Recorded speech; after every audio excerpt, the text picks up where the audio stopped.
ఈ case POCSO case. ఇప్పుడు మీకు ఇన్వెస్టిగేటింగ్ ఆఫీసర్ కూడా ప్రూవ్ అయితే అరెస్ట్ చేస్తామంటున్నారు. మరి పోక్సో కేసుల్లో ఇతరులను కూడా ప్రూవ్ అయినప్పుడు అరెస్ట్ చేశారు, ముందు అరెస్ట్ చేశారు. మరి అంతకుముందు బండి సంజయ్ కూడా అన్నాడు కదా అరెస్ట్ చేయాలని. పోక్సో కేసులో అరెస్ట్ చేయాలని డిమాండ్ కూడా చేశారు కదా.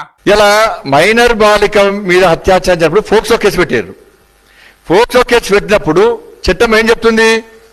164 ప్రకారము మెజిస్ట్రేట్ ముందు అమ్మాయి స్టేట్మెంట్ రికార్డ్ చేయాల్సిన బాధ్యత పోలీస్ అధికారుల మీద ఉంది.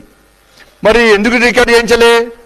అది ఇక్కడే సమస్య వస్తుంది. చట్టం ఇప్పుడు తన పని తాను చేసుకుంటూ పోతే ఇట్లెందుకు అవుతుంది? మీరు లేదు రూల్ ప్రకారం మీరు లెడ్ తెలంగాణ పోలీస్ డిక్లేర్ ఇంకా పోక్సో కేసుల్లో మేము ఎప్పుడైనా ప్రూవ్ అయినాకనే అరెస్ట్ చేస్తామని. మీరు ప్రూవ్ అయినాక అరెస్ట్ చేసిన ప్రూఫ్ వెంటనే అరెస్ట్ చేస్తారు ఇతరుల విషయంలో. ఇక్కడ మాత్రం ప్రూవ్ అయినాక అరెస్ట్ చేస్తామని ఇప్పుడు ఇంతకుముందే మాట్లాడారు, మీరు గమనించుంటారు.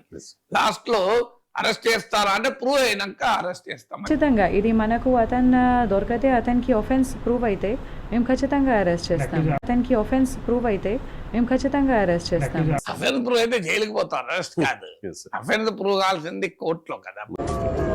ఇక్కడ చట్టాలు చేత కానోడి మీద వాడడానికేరా, పవర్ లో ఉన్నోడిని ఏం పీకలేరు.